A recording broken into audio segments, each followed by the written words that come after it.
Good evening, everyone. Sarah Brinkley here. I am doing my First Amendment clause on the freedom of assembly and the right to petition.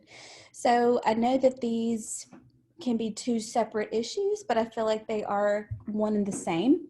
So of all the clauses in the First Amendment that are relevant in what is going on currently in the world, freedom of assembly and petition is the first one that comes to mind. This is the least recognized of the five freedoms.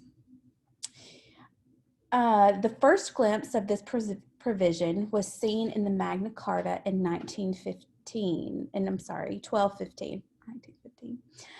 Throughout history, the right to petition was the primary right, and the right to peacefully assemble was the subordinate, which means that it is the right of the people to peacefully assemble in order to petition the government. In today's time, freedom of assembly is more in line with freedom of speech and has expanded the right to petition. It is no longer confined to demands for redress of grievances. In the 1830s, the right to petition came into prominence when petitions against slavery in the District of Columbia began steadily flowing into Congress. In the winter of 1835, it reached its peak, and by January 18, 1840, the House adopted a standard rule that no petition wanting to abolish slavery in the District of Columbia would be received. This rule was repealed 5 years later by John Quincy Adams. So that gets us to today's side. So in 2020, protests broke out across the country, initially in response to the police killing of George Floyd, a Black man, and increasingly in response to government crackdowns on the protests itself. We are left with the grim prospect of protesters without much legal protection, despite the First Amendment.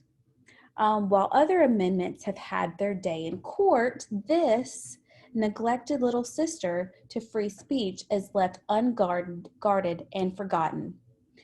Arrested protesters are made to sign agreements not to protest in the future, which may be a signal that the First Amendment right to assemble is not nearly as robust as believed. I'm so sorry for my stuttering. I'm extremely tired. So, with that said, we will definitely see changes with this in the future, if not already.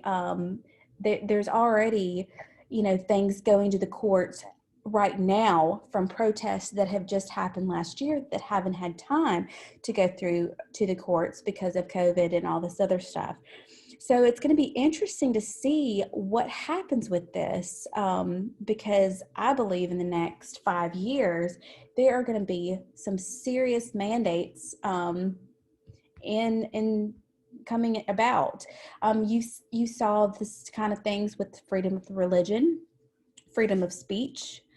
So I believe that this is the next one that's really going to be big. So stay tuned. All right. Well, y'all have a good evening. Thank you for watching. And I'm sure that I'm going to enjoy seeing everyone else's videos as well.